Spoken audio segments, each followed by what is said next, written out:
Fala, meu camarada. E aí, meu irmão, tranquilo? Pô, maior prazer, cara, tá podendo conversar contigo aqui, de verdade. Prazer é meu, cara. Muito legal. Obrigado pelo convite, pelo carinho. Lógico, meu irmão. Pô, felizão. Super prazer. Maneiro, maneiro. Ó, tô pra te falar isso. Tô Tá pra me te falar escutando? isso daí. Tô escutando bem. Tá dando umas pausadas às vezes. Não sei, enfim, mas eu acho que, eu acho que vai. Tá pausando? Me fala aí. Se estiver ruim, Agora fala. tá bem. Agora tá bom, agora tá bom, agora tá bom. Ah, esse bigode aí tá bom, hein? Gostou? Tá começando. É, tá bom, pô. Eu Tá botei no começo. bom. Eu botei no começo do ano também, mas agora eu tô deixando aqui o cavanho devagarzinho. Ah, os meus 3 dias já fica gigante, cara. Tudo, pô, barba aqui, coisa de Gi- árabe. Pô, não tem não, eu queria ter. Aí hoje eu fiz, né, pra fazer a live contigo, eu fiz aqui, passar a Tá, tá. gilete, vai ficar bonito. Pô, meu irmão, um prazer te conhecer, cara. Enfim, virtualmente, não pessoalmente, mas com certeza um dia nos conhecemos, conheceremos pessoalmente aí pra te dar um abraço. Um beijo, um abraço. Estamos sentindo falta. Aliás, William, me desculpe, cara, pela semana passada. Isso quase nunca acontece. Marise, meu amor, tá aqui, minha parceira de vida. Legal. A digital aqui tá tão complexa, a gente tá trabalhando Mas tanto que eu a tô gente vendo. deu um furo aí, então queria pedir desculpa a todo mundo que assiste esse canal, a gente é super preocupado com isso, então desculpa, mas que bom que tá acontecendo, tinha que Não, ser. tá bom. É verdade. Não, tá tranquilo, acontece nas melhores famílias. E, pô, eu tô te acompanhando, cara. Tá fazendo live direto, né? Às vezes num dia tu faz duas, três, né? Cara, e fora as palestras. Oi, mamãe, oi, meu amor, mamãe que Sua mãe tá aqui? minha mãe tá aqui. Aline, querida, um beijo também, que legal. Aqui, ó, ali ele falou, né? Você precisa conhecer o Pedrinho. Precisa, vamos, já, Cara, já. já tá mais vendo? Muito legal, cara, porque essa quarentena também trouxe isso pra gente, né? Eu acho que a gente trouxe. Eu tenho falado que a gente tem tomado café, né, com todo mundo, assim, com plateia. Então, é aquele café que a gente marcaria para trocar uma ideia, a gente está fazendo agora coletivo e é muito bom. Tem sido muito prazeroso. Eu nunca tinha feito uma live, né? Assim, Uhum. viajando muito, dando muita palestra. E aí, quando fiz a primeira, comecei a receber muito carinho, assim, muito legal. Legal. Fazendo muito treinamento também, né? Hoje, por exemplo, eu fiz um treinamento de manhã cedo para as empresas. E aí fui. Fecha aí, porque a galera tá. Meu povo tá aqui, Criançada, né? não certo, deixa eles curtirem. A gente Lógico, pela leve, tem que ser. verdade. Não, show de bola. Meu irmão, então, antes aqui, né, para começar a explicar pra galera que Ju, tá querido, que está irmã, vindo a partir da sua audiência para explicar o que é isso, né? Eu sou o William Siri, muitos me chamam de Siri, então pode me chamar de Siri também, meu irmão. E aí é o seguinte, moro em Campo Grande, zona oeste da cidade do Rio de Janeiro, sou economista, faço parte de um coletivo chamado Tudo Numa Coisa Só, que a gente faz vários movimentos aqui, enfim, né? Não vou contar, mas quem quiser acessa aí o nosso coletivo. Mas esse é um pouco de mim. E aí, nesse momento de pandemia, né, a gente só fala de coronavírus e tem que falar, nós temos que estar cada vez mais conscientes, enfim, né, para saber o que é isso. Mas também, ao mesmo tempo, eu comecei a pensar de que modo nós poderíamos aproveitar, de alguma forma, não é aproveitar, mas enfim, né, já que nós estamos nisso, pegar de alguma forma para falar de outros temas, né? Porque a gente vive aí, minha percepção, depois até uma pergunta aí para você falar um pouco sobre isso, né? A minha percepção é que nós estamos mudando, né, totalmente, radicalizando todos os conceitos que nós tínhamos e tal, aprimorando uns, enfim, né, deixando outros de lado. E aí nós estamos fazendo desde o começo de março, desculpa, meado de março ali, toda segunda, quarta, quinta e sexta, diversos temas. E aí é psicologia, a gente fala do evangelho, evangelho em relação a evangélicos, a católicos, a gente fala de, enfim, vamos falar sobre esporte, sobre tudo. Já falamos sobre esporte, jiu-jitsu, tô sabendo que tem a faixa preta no jiu-jitsu, né? Enfim, esse é um pouco do Siri na live, né? Falar de diversos temas e contribuir um pouco mais, porque com a rotina antes da pandemia, acaba que muita coisa passava e agora, de alguma forma, a gente pode começar a perceber, né, outros olhares também para ser até um cidadão, né, uma cidadã melhor quando voltar aí todo mundo, enfim. E aí, esse é um pouco do Siri na live. E aí, só para falar mais um pouco, às vezes eu vou olhar para cá. Por quê? Quando eu anunciei aqui, né, que nós íamos conversar, colocamos uma arte e botamos uma caixinha de perguntas. E as perguntas estão aqui para fazer para você durante o nosso bate-papo. E agora eu vou te apresentar um pouco. Então, até botei aqui, ó. Pedro é carioca, 38 anos, pai 40. do Bento. 40? Ih, tá antigo isso aqui, peguei errado. Mas, Deus, Deus, 38. Enfim, 40 anos, pai do Bento e Maria, administrador pós-graduado em Sociologia Política e Cultural pela PUC-Rio e é palestrante. Tem 2 livros, um é o Empreendendo Felicidade e o outro é o Líderes, que eu tenho aqui, desde o ano passado já li. Bom demais, vamos falar um pouquinho sobre ele. Eu presente, porque ele tá botando aqui, ó, conheci o Pedrinho, o livro rendeu, foi o Felipe Overney, é isso? Foi ele mesmo, foi ele mesmo. Pelo carinho, beijão pra você. Foi ele mesmo. E aí, ó, depois eu emprestei para ele também. Ele me deu, nunca tinha lido, depois, enfim, a gente vai fazendo essa contribuição com os amigos, né? Enfim, fundador e sócio da Rádio Bisa, um coletivo que há 12 anos criou o conceito de identidade musical, né? Enfim, esse é um pouco flamenguista, portelense e sambista, né? E faixa preta e jiu-jitsu. Tá certo ou tá errado? Só errei a idade? Tá tudo certo, tudo certo. Meu irmão, falei um pouquinho sobre você. E aí, se apresenta aí pra galera também, né, que tá chegando. Pô, William, olha, você me conheceu pelo livro, né? Os livros na minha vida são consequências, são retratos das minhas reflexões, né? Eu escrevi o primeiro livro em 2016, o Empreendendo Felicidade, que foi a minha primeira reflexão proprietária, falando sobre felicidade, muito baseado na sua geração, na geração Y, na geração Z.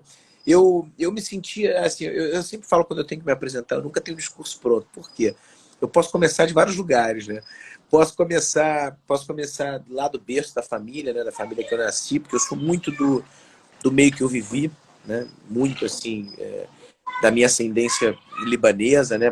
Pai filho de sírios, mãe de libaneses, então o senso de família, né? Acho que a questão da religião também vem muito daí, né? Uma família muito, muito religiosa, mas eu comecei a construir minha vida muito em cima do meu olhar para quem eu era, não para que o mundo quisesse que eu fosse. Acho que essa foi a minha primeira grande ruptura que me trouxe, né, até os livros, assim. E é engraçado porque eu fico muito feliz, assim, né? Eu não me acostumo com carinhos como o seu, assim, né? Eu fico muito feliz quando jovens como você, jovens engajados, né?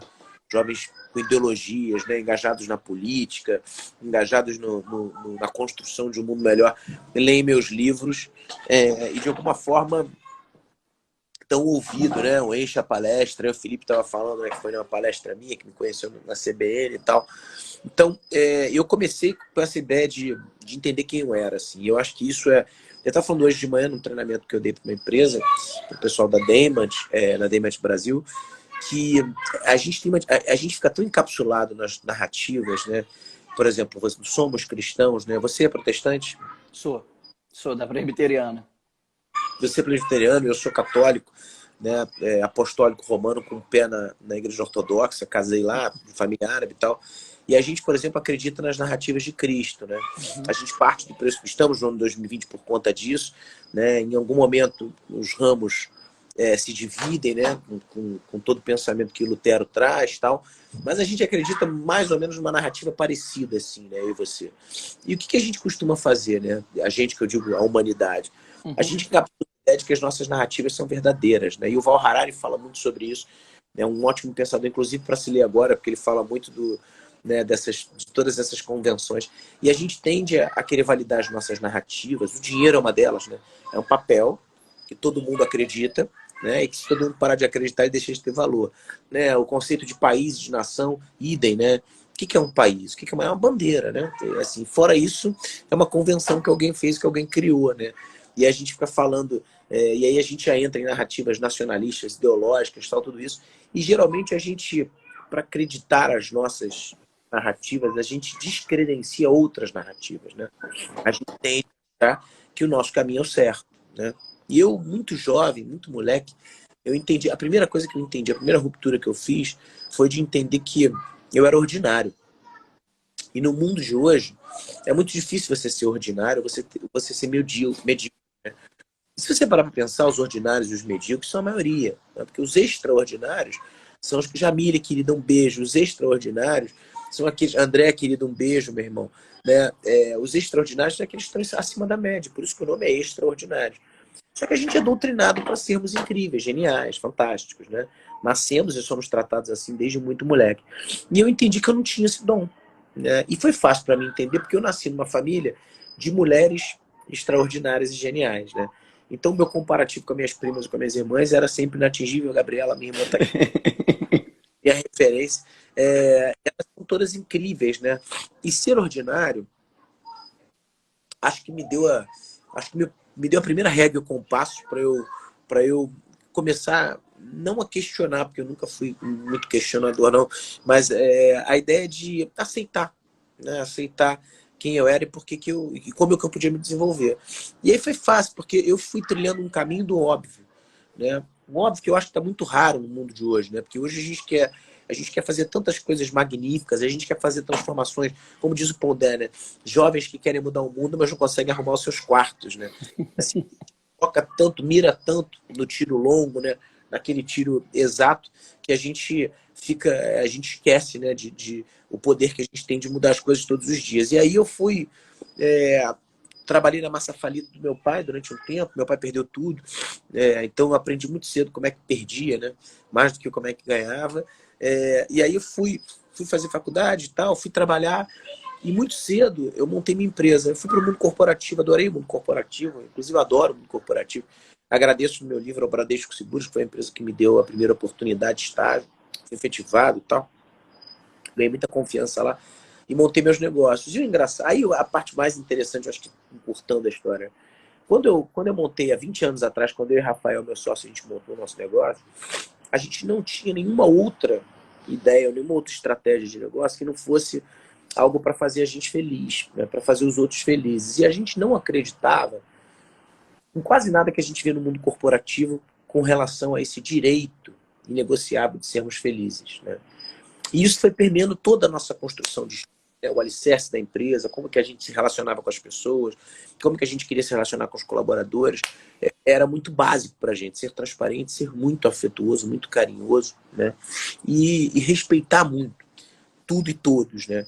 Esses princípios básicos fizeram a gente se destacar como uma empresa de uma cultura, há 20 anos atrás, né? De uma cultura organizacional inovadora, e começamos a falar muito sobre isso. Toda vez que eu falava sobre inovação, eu falava que não tinha como não pensar nisso. Assim. Para mim, inovar era você cuidar de gente, cuidar de pessoas. Era o que eu sabia fazer como ordinário, né? Eu não tinha habilidades extraordinárias para fazer matemática, português, para ser um cara letrado, nem para estudar a própria administração, né? Que é um curso muito tranquilo. Eu me atentei para isso. E aí, cara, começou a fazer muito sentido. Isso foi virando... As palestras foram começando, as pessoas começaram a me chamar muito para falar sobre isso. E eu sempre tive reflexões muito proprietárias, né? Então, como eu era o ordinário, né? Se eu quisesse copiar, né, de alguém, os textos geralmente são dos extraordinários. Eu fui criando questões sobre empresa no meu modo de enxergar o mundo corporativo. Aí deu tudo muito certo. Em 2016 eu fiz o Empreendendo Felicidade, que era um retrato escrito da minha palestra. O livro arrebentou, graças a Deus, a gente estourou a tiragem que a gente fez. Depois eu fui convidado pela Record, grande editora do livro, para fazer o Líderes, que era uma continuação do Empreendendo Felicidade. E agora estou lançando o Valor Presente, que é o terceiro livro. Legal. Que fala sobre ansiedade. O Valor Presente tem como subtítulo A Estranha Capacidade de Vivermos um Dia de Cada Vez. Então, é um pouco isso. As palestras se confundiram com as minhas reflexões, que acabaram virando livro, e eu faço o que eu amo, assim, né? Eu tenho muita gratidão a Deus, à vida, por ter me colocado onde me colocou, porque eu faço o que eu amo, né? E ainda ganho para fazer isso, né? Então, legal, legal. Então, a primeira pergunta é sempre assim, né? Que é a pergunta padrão. É um pouco do seu começo. Só que você já falou, né? Na introdução já falou o seu começo. Então tá tranquilo, então. Cara, muito bonita sua história, assim. De verdade. Maneiro mesmo, assim. Porque essa junção, né? De você compreender onde você, enfim, né? Seus limites. E a partir disso, então eu vou trilhar a minha própria vida, que também tem seu valor. E hoje você está sendo valoroso para muita gente, né? obrigado. E você sabe que eu não sei se uma das bandeiras, né? Eu não gosto muito desse termo, mas um dos meus desafios hoje é tentar falar para o máximo de pessoas possíveis que a gente não tem que perseguir a extraordinariedade, né? O que a gente precisa no mundo não são de pessoas extraordinárias. Graças a Deus já temos várias, né, que fazem coisas incríveis. Mas a gente tem muito pouca gente fazendo óbvio. Tem muito pouca tratando bem as pessoas. Tem muito pouca gente realmente preocupada com o outro, né? A gente está, já que somos cristãos, né? Jesus veio para o mundo e teve uma mensagem tão simples, né? E a gente precisa das nossas igrejas, dos nossos templos, dos nossos dogmas, para viver alguma coisa que é simples, né, cara? Tipo, você gosta do outro, faz com o outro o que você gostaria que fizesse com você, né? Gosta do outro como você se gosta. É tão. Se você tiver isso na cabeça, só isso na cabeça, tudo que você fizer na sua vida, fizer só pensando, né, que você precisa dar importância para o outro, como você dá a si, né, se você cuidar do outro como você gostaria de ser cuidado, você não teria nenhum desses problemas do mundo. É servir, né? A capacidade de servir ao próximo sempre, né? E, né, tá atento, escutar. Então, eu acho que é uma coisa que a gente faz pouco. Meu trabalho, acho que tem sido um pouco esse, assim. Bom, Diante de conceitos, claro, elaborados em cima das coisas que eu tenho visto, mas eu fico muito feliz de poder ajudar dentro de uma ideia mais simples, né? que bom. Deixa aqui, vamos para a segunda pergunta aqui então. Já que a primeira você já falou, né? Enfim, né? Quero sobre o seu começo. A segunda é da Jéssica. Ela pergunta o seguinte: tem como ser feliz trabalhando com o que não gosta? Olha, Jéssica, eu acho que primeiro a gente tem que descobrir se realmente a gente não gosta do que a gente trabalha. O que eu tenho visto muito, né, quando eu principalmente converso, não só com jovens, mas com pessoas de uma maneira geral, é que é muito difícil a gente, como num relacionamento, tá, quando a gente termina um relacionamento, ou quando a gente acha que a gente está infeliz num relacionamento, na grande maioria das vezes a gente não deu 100%. Né? É o que eu vejo muito no mundo corporativo. A gente tem uma ideia, isso na pandemia tem mudado muito. Né? Eu tenho visto pela primeira vez uma diminuição do abismo entre patrão e funcionário. Né? Eu acho que está todo mundo se ajudando muito. Eu acho que a gente está construindo um mundo mais transparente, mais verdadeiro e mais colaborativo nesse sentido. Por quê? E a construção do modelo econômico que a gente vive hoje, e se a gente pensar desde as lutas de classe lá da Revolução Francesa, ele é um modelo em que o atrito, e o conflito de ideias, ele estava sempre em primeiro lugar. Né? O foco principal era esse. Funcionários que achavam que seus patrões estavam ali para enriquecer às suas custas, e patrões achando que seus funcionários estavam ali para fazer corpo mole. Né? Assim, essa ideia permeou durante muito tempo muitas empresas. E o que a gente vê muitas vezes são pessoas confundindo, primeiro, a ideia de que a felicidade se encontra em fazermos coisas que gostamos. Né? Eu digo sempre nas minhas palestras, que fazer somente o que se gosta não é felicidade, é egoísmo. Né? Se eu fosse fazer somente o que eu gostasse, né? Se o William fosse fazer somente o que ele gostasse, talvez a gente não estivesse aqui agora conversando. Né? Ou só as coisas que a gente mais gosta. Né? Então, para mim, felicidade é a gente jogar todo o amor que a gente tem. Aí pode ler amor por energia, por preparo, né? Pelo que você tiver para dar. Você jogar tudo isso na oportunidade que a vida te deu, seja ela qual for. Então, a primeira reflexão que geralmente eu faço quando eu vejo alguém insatisfeito com o seu trabalho é saber se a pessoa. Não estou falando que é o seu caso, tá, Jéssica? Estou falando que isso de uma maneira geral. É saber se a gente tem 100% para aquela relação, para aquele trabalho, né? Eu tenho uma história que me marca muito de um jovem, que no Instagram, tem algumas histórias parecidas com essa, mas essa especificamente me marca muito. Era um jovem que tinha lido meus livros, e ele virou para mim: Pedro, eu li o Empreendendo a Felicidade pela terceira vez, e agora esse livro caiu diferente para mim. Ele me estimulou a pedir demissão da minha empresa, e eu vou fazer isso amanhã, muito obrigado, você mudou minha vida. E aí eu vi aquela mensagem e respondi, falei: olha, muito honrado que você está lendo meu livro pela terceira vez, o Empreendendo Felicidade, mas eu queria te dizer o seguinte, espero que você tome a decisão acertada, mas eu queria entender por causa do livro, porque o livro não convida ninguém a pedir demissão, né? E aí ele falou assim: não, é porque já entendi que essa empresa não me merece, o ciclo acabou. E eu fiz uma única pergunta para esse cara, o William e Jéssica, né? Eu fiz uma única pergunta para esse cara, foi o seguinte: falei, olha só, Me responde com toda sinceridade. Qual foi a última vez? Quantos anos você trabalha na empresa? Ele falou, tô 1 ano e meio. Eu falei, tá, qual foi a última vez nesses 18 meses que você fez alguma coisa incrível pela empresa? Imagina que a empresa é uma namorada. E aí ele falou, tá. Eu falei, qual foi a última vez que você levou flores para a empresa? Que você botou uma roupa bonita? Que você fez uma declaração de amor? Né? Aquelas coisas que a gente faz no namoro, né? Quando a gente gosta de alguém. Qual foi a última vez que você fez alguma coisa incrível pela sua empresa? Um dia que você acordou com um poder transformador. Um dia que você tocou alguém, que você fez alguma grande atitude, que você, sei lá, fez algum trabalho incrível na empresa. Ele me respondeu, cara, eu nunca tinha me feito essa pergunta. E realmente tem muito tempo que eu não me dou para a empresa. Eu falei, nesses 18 meses, foi algum dia que você se deu de verdade? Ele demorou 1 minuto assim para responder e falou, você tem razão, eu não vou pedir demissão. Faltou a minha parte. Eu nunca esqueci dele falando isso, faltou a minha parte. Né? Então, eu acho que a gente muitas vezes, isso vale para qualquer relação, a gente fica tão encapsulado nas nossas verdades, nos nossos conceitos, que a gente cria esses monstros, né? Quando a gente quer falar, quando a gente tem aquele dedinho podre, escolhe uma namorada ou um namorado ruim, a gente fica querendo achar um monte de qualidades e virtudes para uma pessoa que muitas vezes não as tem, né? Mas a gente se convence, a gente sofre, fala, faz parte, né? O mesmo acontece no caminho inverso nas organizações, né? A gente tende a ver tudo que não está funcionando. Tem no meu livro eu falo sobre uma das características do líderes, né, esse livro que você leu, tem uma parte que eu falo que um dos papéis do líder não é procurar o que as pessoas fizeram de errado, que é como a gente aprende a liderar, né? A gente, Maurinho, meu irmão, um beijo, a gente fica querendo educar os nossos filhos dizendo não o tempo inteiro, né? Eu falo para todo mundo, economiza o não. Tenta falar o mínimo de nãos possíveis, né? O Bento, meu filho, a gente tem uma frase que é o proibido proibir. Aqui em casa é proibido proibir. Porque não é um sistema autoritário, né, onde tem uma proibição. A gente conversa, a gente dialoga, né? Então, assim, que é o que está faltando no mundo. Imagina, eu vou plantar no meu filho a ideia de proibição no mundo tão alicerçado, tão censurado, né? Então, eu acho que a gente pode construir essas novos... Então, Jéssica, a primeira coisa é entender que a gente está se dando para a empresa. Agora, por outro lado, a gente tem ainda modelos que fogem completamente de tudo isso que a gente está discutindo, né? De afeto, de carinho, de amor, né?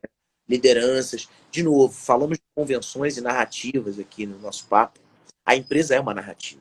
O que é uma empresa? A empresa é um pedaço de papel que foi assinado, né? Assim, a empresa ela não é nada sem a gente, ela não é nada sem as pessoas.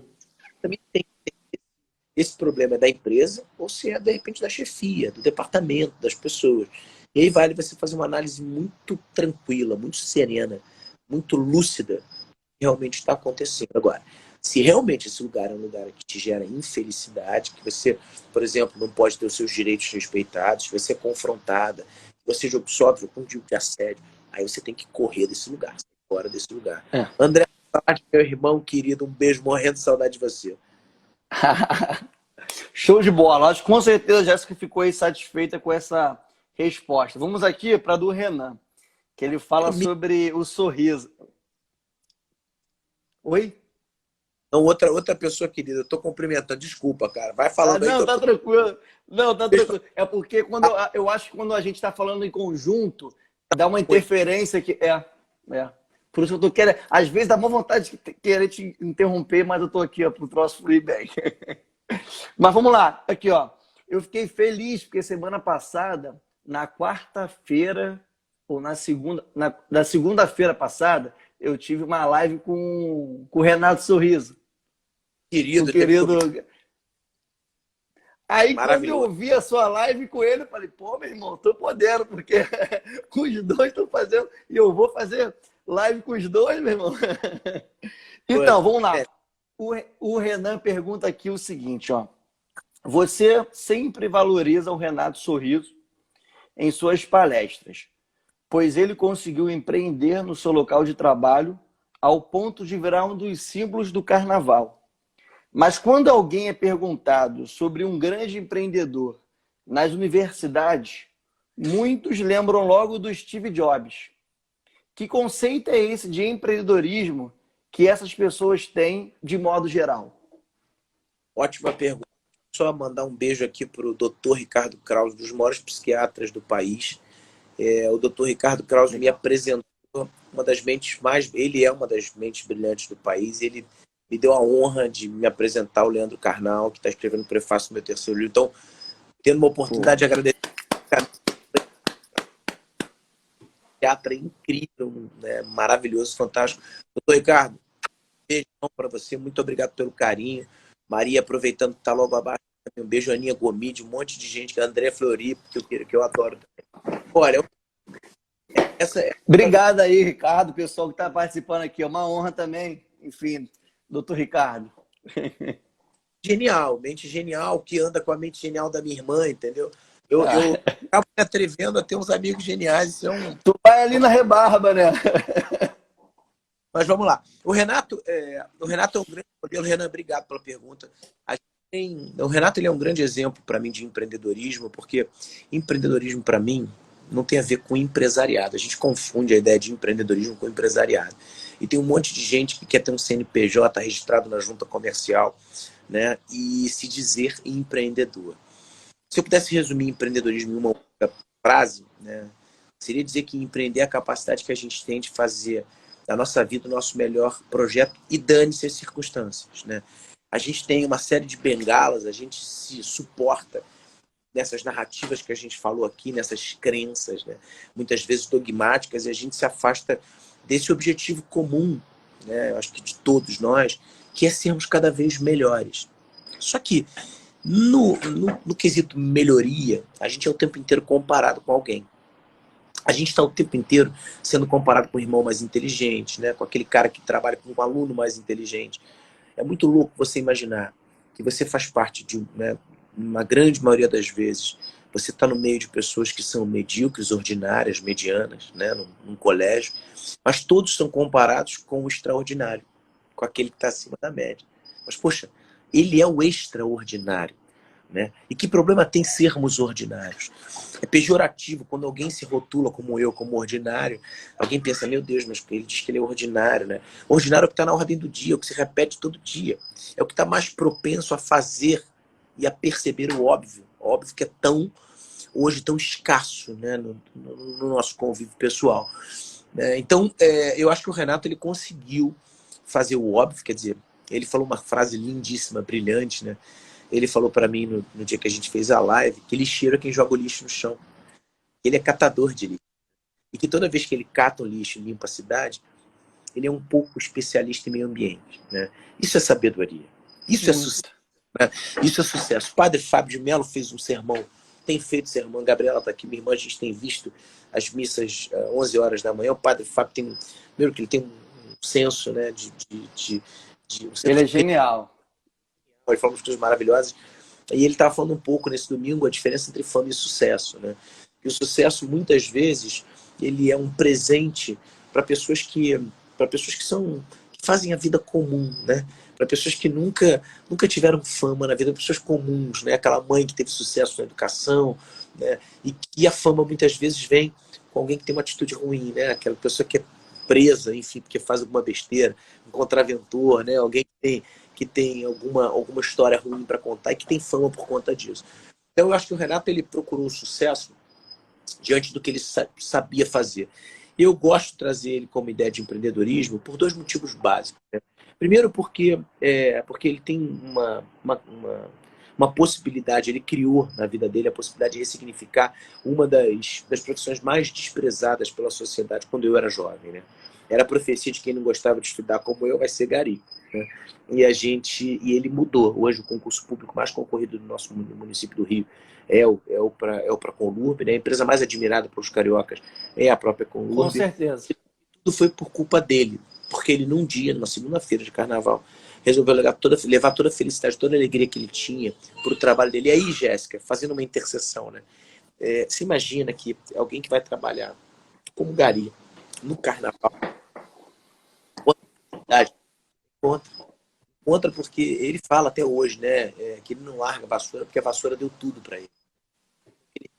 Essa gratidão, esse senso de gratidão pelo trabalho dele, pelo ofício dele, pela oportunidade que a vida deu para ele, e ele jogou todo o amor que ele tinha naquela oportunidade. Né? Então, essa para mim é a ideia macro do empreendedorismo. É claro que a gente pode decupar ela, mas é a ideia macro. E na faculdade hoje, quando a gente tenta transformar o Steve Jobs no mito, eu acho que, de novo, a gente pode separar as lacunas. Quando você vai ficando mais velho, mais maduro, e quando você é pai, tem uma coisa que é muito legal. Você desmistifica o seu pai, né? Eu fiz esse processo com o meu. Eu entendi que ele tinha várias lacuninhas, né? Como pai, ele era extraordinário. Como marido, não sou eu que tenho que dizer que ele é extraordinário, é minha mãe, né? Como amigo, né? Não sou eu que tenho apesar de ter uma relação, né? De ter tido uma relação. Então, eu perdi meu pai com 23 anos e eu comecei a querer desmistificar um pouco essas lacunas, esses caixotes, essa coisa de botar o pai como super-herói, né? E eu acho que essa ideia, por exemplo, do Steve Jobs, ele é um dos caras que mais entende, se não mais entendeu, de demanda não percebida, né? De comportamento, de inovação, no sentido de inovação futurística, né? De olhar lá para... Isso, sem dúvida nenhuma, ele fez. Agora, ele foi um líder, ele não foi um empreendedor, né? O Steve Jobs morreu sem ser admirado pelos seus funcionários, não reconheceu uma filha.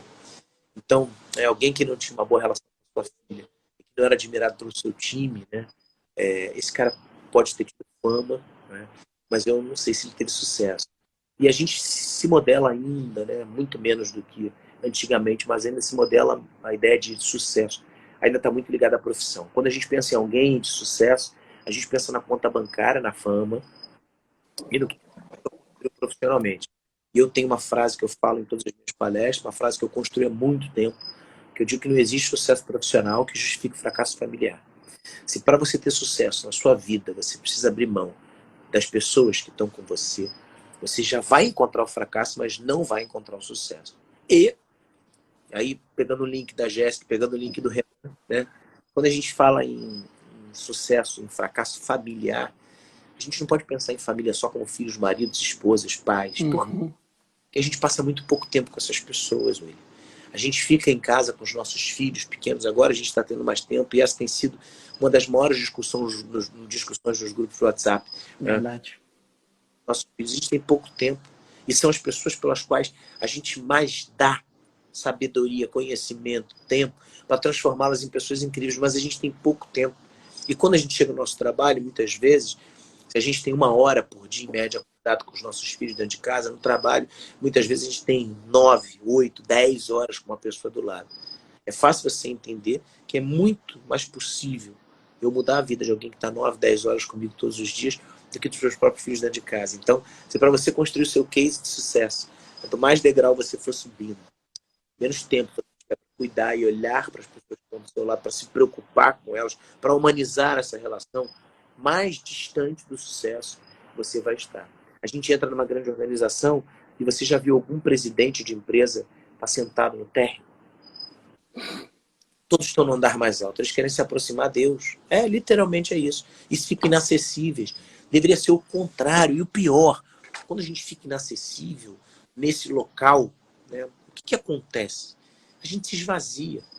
Porque da onde vem a sabedoria? A sabedoria vem do tempo. E vamos lembrar de uma coisa. Informação não tem a ver com conhecimento. E conhecimento não é a mesma coisa que sabedoria. A informação vai, é commodity, abundante hoje. A gente tem, ó, nessa tela de 4, 5 polegadas, a gente tem informação sobre tudo que a gente precisa saber. Eu ainda sou de uma época que você não é, de que eu dormia com uma dúvida. Você imagina você dormir com uma dúvida, William? Isso existia, tá? Doutor Ricardo pode falar isso. Eu dormia com uma dúvida e a gente tinha que acordar no dia seguinte, esperar o pai acordar, ou ir na biblioteca, ou ver a Barça, que era... Depois eu te explico o que é Barça para vocês. Eu fiquei com dúvida, cara. Então, informação, conhecimento só vem com o tempo. Conhecimento é inesquecível. Depois que você aprende, eu estou ensinando o Bento a andar de bicicleta, meu filho, e está sendo difícil. Nessa quarentena a gente está tentando tirar a rotinha. Mas eu não tenho mais. Quando ele aprender, ele nunca mais vai esquecer. Isso é conhecimento. Agora, a sabedoria, na minha humilde opinião, pensa numa pessoa muito sábia, William. Numa pessoa que você considera sábia. Aliás, todos podemos fazer esse exercício. Geralmente a gente pensa, sabe em quem? A gente pensa no avô, na avó. A gente pensa naquele senhor que não teve muita instrução, mas que sabia falar as coisas certas. Aliás, a sabedoria geralmente está ligada a alguém que não foi letrado, que não frequentou a academia. né? Mas que teve uma vivência, uma experiência de vida, como o Renato Sorriso, por exemplo, que dá um repertório incrível para ele de ideias, de sentimentos, de capacidades de lidar com pessoas e de entender o comportamento humano. A sabedoria só vem com a vivência. O que a gente vê?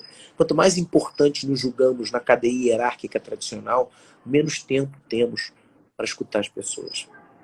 O presidente de uma empresa, ele se torna inacessível. É comum ele dizer que ele não tem tempo. Todos temos tempo.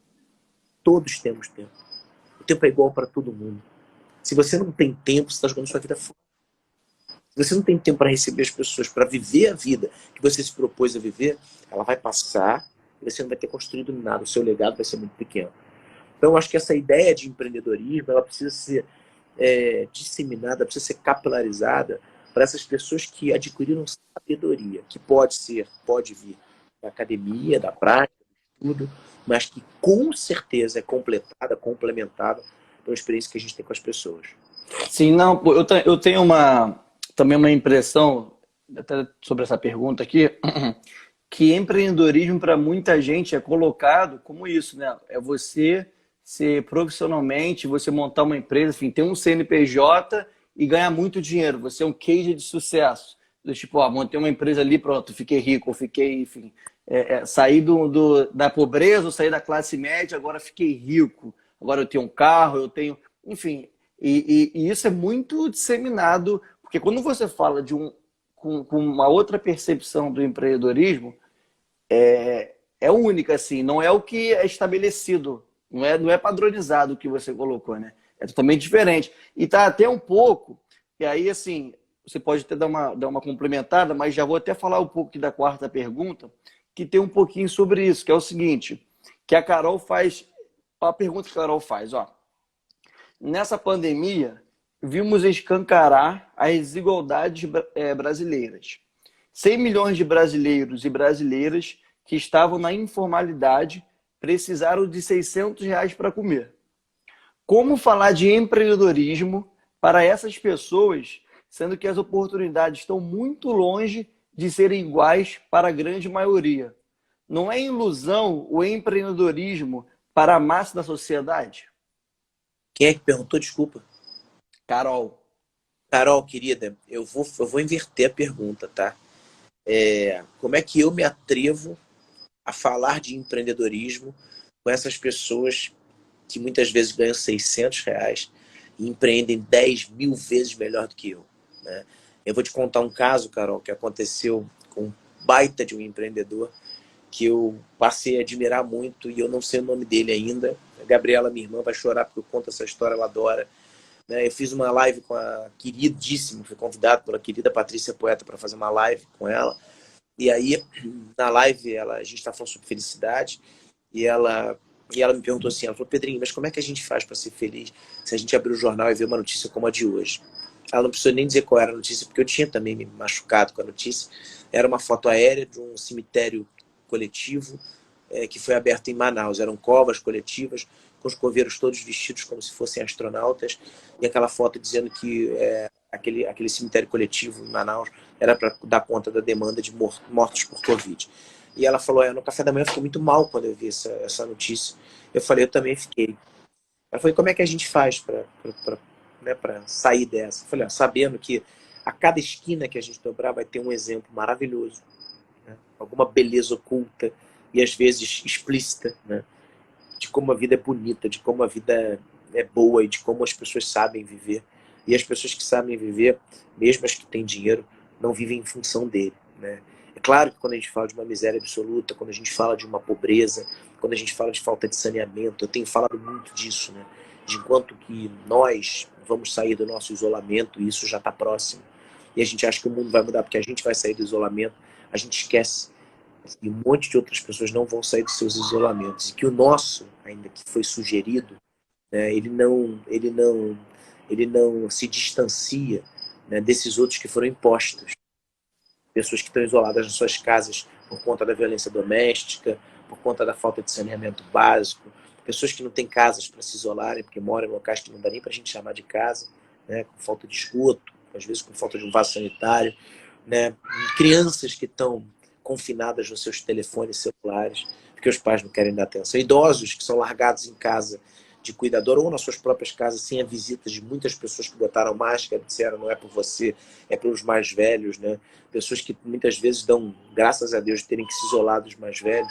Então, quando a gente fala desse tipo de isolamento, é claro, né, que a gente não pode pensar em a dignidade, o Karnal, para citar o Karnal aqui, né, ele fala que a vida sem dignidade não faz sentido, mas a dignidade sem vida também não faz sentido. Então, as funções básicas, o saneamento básico, né, o mínimo, claro que é necessário. Agora, nesse dia que eu vi essa matéria no jornal, eu falei isso para a Patrícia, porque eu saí de casa, quando eu estava na portaria do prédio, eu vi o meu porteiro, né, olhando para cima, e eu falei, o que aconteceu? Ele falou, você quer um abacate?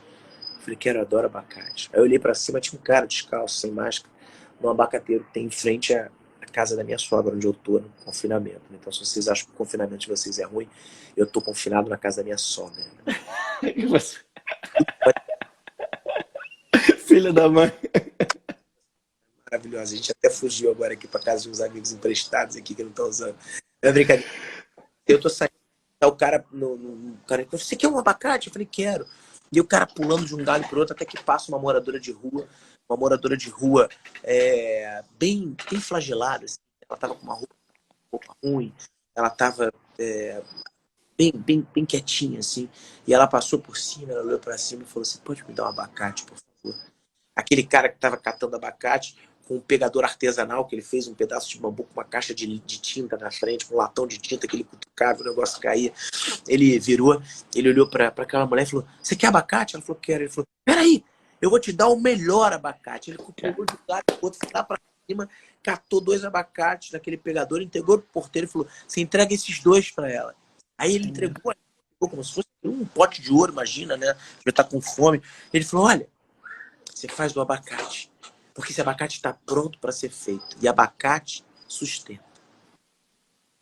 Isso é empreendedorismo. Esse cara provavelmente não ganha mais do que R$ 600, mas ele é um puta de um empreendedor. Né? Então, a ideia de ser empreendedorismo, quanta gente que consegue fazer da sua vida o seu melhor projeto, sendo pipoqueiro, né? Sendo gari como o Renato, pessoas que trabalham na informalidade, mas que têm estagiante, né? Eu tenho um fruteiro da minha frente que o cara é um cara incrível, né? O cara é incrível, o cara faz o melhor delivery que tem. Quantos feirantes que trabalham dessa forma? Aninha Curban, beijo, querida. Então, a gente se fechar nessa ideia, de novo, né? Quando a gente cria esse tipo de rótulo, quando a gente, pelo nosso padrão, né? A gente tenta igualar o padrão dos outros, ou a gente... Ninguém sabe o sofrimento de ninguém. Da mesma maneira que muitas vezes a gente invalida o sofrimento de alguém porque diz que essa pessoa é rica. Né? Ah, mas como que ela pode estar sofrendo? É a história da formiguinha, cara. A formiguinha está carregando uma folha, a folha é pesadíssima para ela e para a gente. Se a gente dá um sopro, a folha anda. Então, assim, essa ideia, eu acho que a gente precisa estar muito mais atento à nossa vida, né? Ao que a gente pode fazer com a nossa vida, né? Do que propriamente como que a gente pode impactar a vida dos outros através do nosso exemplo, do que propriamente se preocupar com essas nuances. Agora, de novo, garantir o mínimo necessário, isso é uma função nossa. Lembrando que a gente está num país em que a pobreza vem diminuindo, né? Aliás, o mundo inteiro vem diminuindo pobreza, mortalidade infantil, guerra, violência. Independente do que se acha, os números são sempre menores historicamente. A única coisa que a gente não diminuiu é a invisibilidade das pessoas pela nossa capacidade de tratarmos todos iguais. Isso sim é um flagelo. Quando a gente dá um bom dia para o porteiro, quando a gente deixa de cumprimentar o gari da rua da mesma forma que a gente cumprimentaria o presidente da empresa, isso sim é fazer de forma inconsciente, mas agressiva, contra, né? Então,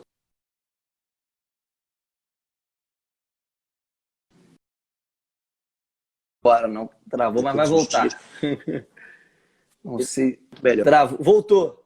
Voltou. Tinha travado. Travei, mas eu Mas acho que a galera... voltou. Tá ouvindo? Tá me ouvindo? Tô te escutando. Tá. Show de bola. Então, falando sobre isso, eu particularmente amo empreendedorismo. Só que é nesse sentido que você está dizendo, sabe? Um empreendedorismo que dá mais sentido para a minha vida, que eu me transformo em serviço do próximo, né? É porque eu acho muito cruel, por exemplo, enfim, vou até colocar, enfim, mas vou colocar os nomes aqui, mas quando eu vejo um cara que estava na Uber de Cosmos, por exemplo, que é aqui perto de Campo Grande, indo para Santa Cruz ali. O cara eu falei, pô, então, tu não acha que a Uber, de alguma forma, pega muito mais do que, assim, você gera uma riqueza para ela e ela pega uma grande parte. Aí ele, eu concordo com isso e isso está sendo meio que generalizado, né? A galera que é Uber e tal não está nem um pouco satisfeita com isso. Mas aí, no fundo, ele falou assim, mas, cara, só que tem uma coisa aqui, eu sou um empreendedor porque eu consigo gerar meu dinheiro e não fico cativo a trabalho nenhum. Mas num sentido ali, não dele se transformar, sabe? Mas justamente porque, tipo assim, eu tenho minha autonomia, sabe? Eu acho que isso seria também uma ilusão, sabe? Você vender esse tipo de empreendedorismo que o cara vai ter uma grana e vai, tipo, dali eu sou autônomo. Não, não é assim, sabe? Tipo, eu acho que se eu tô sabendo explicar, mas sabe, porque é assim, né? Hoje há uma padronização do empreendedorismo com, vamos lá, vou montar meu negócio, vou ser autônomo, vou ganhar meu dinheiro e eu consigo me virar sozinho. Não, pô. A gente mesmo está aqui, quando você fala de saneamento básico, fala dessas estruturas mínimas, isso tudo alguém deu, né? É fruto dos impostos que a gente tem acesso e essa galera, a maioria, é isso, né? Sei lá, acho que 38 milhões de pessoas não têm saneamento básico, sabe? Então, assim, são essas nivelações de oportunidade que nós temos acesso e a maioria, infelizmente, não tem. E é vendido um conceito de empreendedorismo que não é esse que você está falando e que a gente aqui... e isso, para mim, é muito cruel, sabe? Botar essa questão imaginária na cabeça do outro, sendo que não é real, é ilusão. Né? Mas aí quando você... Que é a história das narrativas que a gente acredita, né? Que fazem a gente, muitas vezes, levar uma vida, né? De ilusão. Agora, por outro lado, muita gente que critica o Uber, né? E eu não estou nem defendendo, não, né? Nem acho. Mas eu acho que muita gente que critica o Uber, né? E que de repente toma partido de dizer que, por exemplo, a empresa é gananciosa, está ganhando em cima, né, dessas pessoas, né? E que fica com a maior parte. São pessoas que, por exemplo, pagam muitas vezes um salário mínimo para empregados dentro de casa, né? E que não conseguem, nunca pararam para pensar o que ele consegue comprar com o salário mínimo, né? Quer dizer, esse olhar de crítica, né? Outro dia eu estava discutindo sobre isso, alguém que estava criticando o modelo da economia criativa, os modelos da economia criativa, né? Uhum. E aí eu trouxe justamente essa discussão, né? Porque assim, eu até agora não conheci ninguém, eu não conheço pouquíssimas pessoas, né, que, por exemplo, a gente está vendo isso agora, mas que dignificam e muito, por exemplo, né, a função desses colaboradores, né? Quantas pessoas que estão desesperadas por terem que ser pais e mães, o que para mim é o maior absurdo de todos, né? Por causa do homeschooling, do home office, né? Uhum. Entregavam essa responsabilidade para suas cuidadoras, para suas babás, para suas ajudantes, né? Mas que pagam salários muitas vezes vergonhosos para Verdade. comprar uma cesta básica. Quantas pessoas que tratam diferentes, né, os seus ajudantes? Quantas pessoas sentam na mesa com uma babá dos seus filhos, uma outra mesa porque de repente ela se diferencia por alguma coisa, né? Então perde muita validade qualquer crítica. A gente faz uma autocrítica, né? E pouco autocrítica. Sim, verdade. Não, boa, boa. Mas é só isso, assim, o que você coloca como empreendedorismo é o que eu também tô contigo, sacou? Mas é esse tipo de conceito que muitas vezes colocam na cabeça da massa, que eu sou autônomo, agora eu sou empreendedor e vou conseguir pelas minhas forças, porque eu sou um extraordinário, você é um extraordinário, você é um empreendedor, você vai conseguir. Não, assim, faz o mínimo ali, faz o básico ali, que só de você fazer o básico já é muita coisa e você é um trabalhador. Já me colocaram aqui a galera que me ajuda, falando que tá faltando 10 minutos. Eu gostaria de fazer uma pergunta minha, porque eu li o livro, enfim. Ó, pegando aqui, né, teu livro Líderes, né? Tá aqui, né? Como é que é uma construção que você tem de como ser um líder, né? Aí tá aqui, capítulo 1, ser líder é confiar, incentivar, iluminar, conversar, admirar, agradecer, humanizar, tolerar e preparar. Eu quero pegar uma parte aqui do tolerar, que é o seguinte, né? Aí você coloca aqui, tolerar, a mais bela arma dos fortes. É saber que o oposto ao amor não é o ódio, e sim a indiferença. É não confundir a preferência com o preconceito, é gostar do outro como de si próprio. É saber que o diferente te ensina mais do que o igual. É sair da bolha. É sair da bolha. Aí você bota aqui, ó, desinteressados, apáticas, desconcentradas, confusas, de saco cheio. É assim que as pessoas com quem converso descrevem as gerações Y e Z. Vou parar por aqui e minha pergunta é o seguinte. Aqui, ó. Aí eu frisei aqui, né? Aprendemos muito mais com quem pensa diferente. A pergunta é, com essa onda de intolerância que nós vivemos hoje, é possível dizer que nós estamos vivendo uma crise de lideranças no Brasil? Sim, do Brasil não, acho que no mundo, No né? mundo. Sim. Sabe o que acontece, William? Primeiro que a gente avançou muito, né, como sociedade, e muito por culpa, graças a Deus, da geração de vocês, né? Vivemos num mundo mais, eu chamo dos três coisas, né? Um mundo mais colaborativo, mais cooperativo, né? Um mundo mais onde as pessoas estão realmente mais preocupadas com o mundo que deixaremos, né? Agora, por outro lado, a gente tem pautado muito os nossos discursos na prática da tolerância. Só que, na minha humilde opinião, nunca fomos tão intolerantes. Muito por conta do efeito que acontece nessa esfera aqui das nossas bolhas digitais. A gente vive num momento onde todo mundo que não é e não pensa igual a mim, né, é contra mim. E esse é um dos comportamentos mais nocivos para a gente construir uma sociedade justa, né? Porque a gente está o tempo inteiro conflitando. A gente está o tempo inteiro partindo para o conflito, né? A gente vive num país democrático e a gente não aceita que pessoas votem no candidato diferente do nosso. É muito louco isso. É muito louco ver pessoas não aceitando que a gente profetize uma fé diferente do outro, né? De novo, é aquela ideia de acreditar na minha narrativa, descredenciando a narrativa do outro, né? Então, e o pior, né? É uma utopia tão grande a gente viver em cima de ideologias, né? A partir do momento que somos humanos e que erramos muito, as ideologias perdem muita força, na minha humilde opinião, né? Então, assim, dizer que eu sou católico e por isso eu sou melhor do que alguém, porque a Igreja Católica é incrível, basta olhar a quantidade de erros que a Igreja Católica tem e teve durante a história. Dizer que eu sou espírita, né? Meu caminho é o melhor porque justifica melhor o sofrimento alheio, é tornar redundante todo tipo de outra crença. Então, assim, essa ideia de que temos que o tempo inteiro provar as nossas convicções, isso é muito ruim, isso é muito nocivo, né? O melhor estágio que você pode existir da vida, né, que é um estágio que, por exemplo, eu falo muito, é quando você entende que as suas narrativas te fazem bem, você convive bem com elas, que você não precisa ficar catequizando ninguém, né? Eu sou um anticatequista, né, por incrível que pareça. Eu pede, cara, fala sobre religião. Fala, você tem que sentir, cara, fala sobre religião.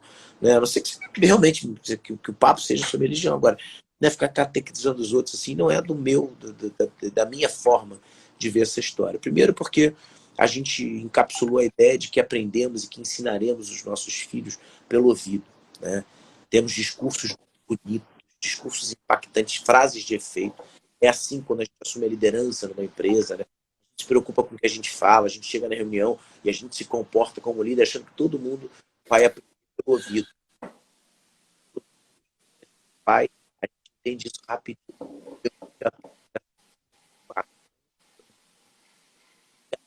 Se eu falar uma coisa e fizer outra, né? Então, a gente devia se preocupar muito mais com as nossas ações do que com os nossos discursos, né? E o que a gente tem feito é cada vez mais se preocupar com o discurso e menos com a... Deixa eu perguntar, porque picotou muito, eu achei muito interessante. O que dizer seu pai, a gente aprende como? Não, eu estou falando, eu entendo isso, né? Que a gente não aprende pelos ouvidos, a gente aprende pelos olhos. A gente vai se preocupar menos, né, muito menos, com o que a gente fala e muito mais com o que a gente faz. Nossos filhos aprendem assistindo o que a gente faz, não escutando o que a gente fala.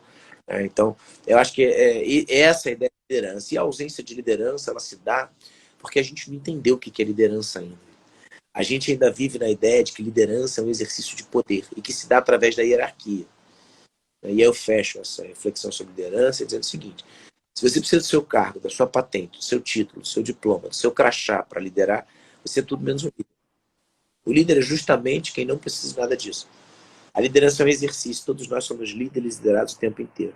E a liderança pode ser para o bem ou para o mal o tempo inteiro. Então, pensa, a sua atitude leva pessoas a serem melhores ou a sua atitude leva pessoas a serem piores? Quando a gente, numa relação, entrega o nosso pior, a gente recebe o pior dos outros. Se eu discuto com você e eu te ofendo, você não vai me devolver flores, você vai me ofender. E aí eu tive o pior que você tem para dar e eu dei o meu pior. Juntos, formamos um time de miseráveis. Agora, quando a gente dá o nosso melhor, a gente recebe o melhor do outro. E aí a gente forma um time virtuoso. Né? Então a gente precisa entender o que a gente está dando na vida da gente. Quantas pessoas caminham nos seus carros, nos seus carrões, dentro dos seus ternos, e o seu comportamento é um comportamento ruim. Entregam coisas ruins para as pessoas. Aí vale a nossa consciência. Verdade. E o evangelho dá muito isso, né? É ampliação de consciência para servir sempre ao próximo e tratar o outro com amor, né? Exatamente. Meu amigo, olha só, já está aqui, faltam 3 minutos para acabar. Tem diversas perguntas aqui ainda, mas infelizmente quando o papo é bom, passa rápido, né? Eu só fiz 4 perguntas para você aqui, enfim, já foi tudo. Mas olha, eu só quero te agradecer de verdade por você ter aceitado, ter investido o seu tempo, porque você disse aí, né?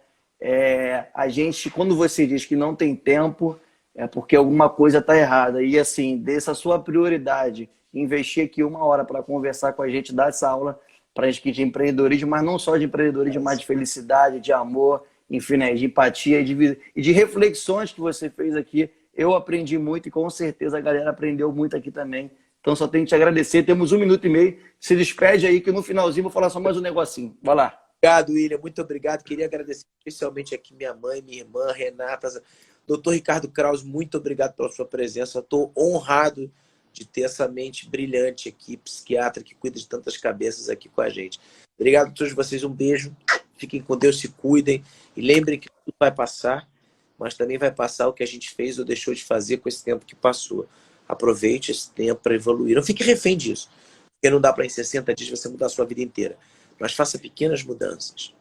Verdade. Meu amigo, ó, no 3 a gente vai dar um sorriso, porque a galera vai printar, vai colocar nas suas histórias, vai marcar a gente, que a gente começa a repostar também eles.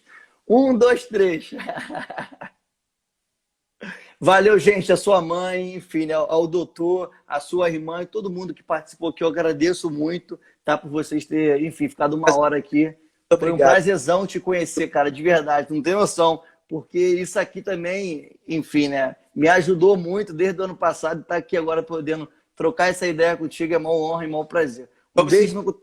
fazer uma dedicatória pessoal. Felipe, um beijo. Isso aí. Mais show de bola.